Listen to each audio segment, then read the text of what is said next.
Negara udah bukan lagi tempat tinggal, tapi induk lintah paling jahanam. Apa aja yang bisa diperas. Mau tai lu bisa dijual, pasti dikeruk juga. Saking binalnya pemerintah nyari duit buat nutupin lubang korupsi para setan berdasi.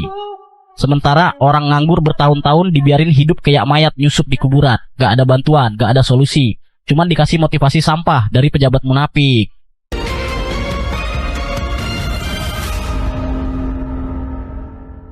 Beginilah suara rakyat terhadap negara yang dipimpin oleh para pejabat-pejabat yang tidak mempedulikan rakyat, menumpuk kekayaan dengan cara korupsi merajalela. Bagaimana opini rakyat selengkapnya terhadap para pejabat kita? Peraturan terbaru bagi pemilik hidung mancung akan dikenakan pajak 10 hingga 20% tergantung derajat kemancungan, karena hidung mancung boros dalam menghirup oksigen. Peraturan ini dibuat karena pemborosan oksigen oleh pemilik hidung mancung dan pemilik hidung pesek akan mendapatkan bansos tabung oksigen. Lu tahu nggak negara mana yang makin hari makin nyiksa rakyatnya sampai pengen ngiris nadi sambil nyanyi lagu wajib? Ya jelas, kalian udah tau lah. Negara tai kucing rasa demokrasi yang dikelola sama gerombolan maling berseragam rapi. Pejabatnya goblok, congkak, rakus, tapi sok alim sok pahlawan. Bikin aturan asal ngeluarin iler, kagak ada logika, kagak ada nurani.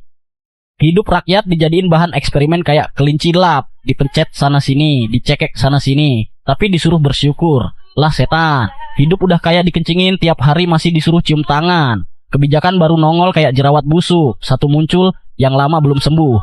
Rekening nganggur 3 bulan dibekuin kayak rekening teroris. Tanah nganggur 2 tahun langsung disita kayak lu maling kuburan. Jualan online dipajakin kayak bandar sabu. Dan bentar lagi, lu posting meme di Instagram juga bakal disuruh bayar pajak. Negara udah bukan lagi tempat tinggal, tapi induk lintah paling jahanam. Apa aja yang bisa diperas. Mau tai lu bisa dijual, pasti dikeruk juga. Saking binalnya pemerintah nyari duit buat nutupin lubang korupsi para setan berdasi. Sementara orang nganggur bertahun-tahun dibiarin hidup kayak mayat nyusup di kuburan. Gak ada bantuan, gak ada solusi. Cuman dikasih motivasi sampah dari pejabat munafik. Tapi giliran pemilu disodorin kertas suara kayak anjing dikasih tulang. Dibilang beban negara, padahal beban sebenarnya itu pemerintah tolol yang kerjaannya ngabisin anggaran buat pelesiran sama pesta-pesta bangsat. Rakyat disuruh tahan lapar, tahan duka, tahan stres. Sementara pejabatnya makan enak sambil ngocok peraturan ngawur. Negara ini udah bukan rumah lagi, tapi kuburan massal buat harapan. Hukum tajam ke rakyat kecil, tumpul ke anjing-anjing elit yang ngerusak negara ini pelan-pelan. Polisi jadi algojo, tentara jadi tukang tutup mulut, DPR jadi tontonan lawak najis setiap rapat. Lu kritik dikit, ditangkep. Lu ngeluh dikit, dituduh makar.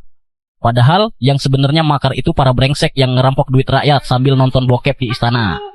Selamat ulang tahun yang ke-80. Makin tua, makin jadi sarkasme berjalan. Negara yang katanya merdeka, tapi rakyatnya masih dijajah oleh sistemnya sendiri. Merdeka dari penjajah luar, tapi tunduk ke penjajah dalam negeri yang berdasi dan berseragam. Mudah-mudahan di ulang tahun ini lu bisa ngaca. Karena kalau enggak, jangan salahin rakyat kalau suatu hari nanti ngeludahin bendera. Bukan karena bencinya ke merah putih, tapi bencinya ke orang-orang tolol yang nyalain rakyat. Padahal yang ngerusak negeri ini adalah kalian sendiri. Bajingan.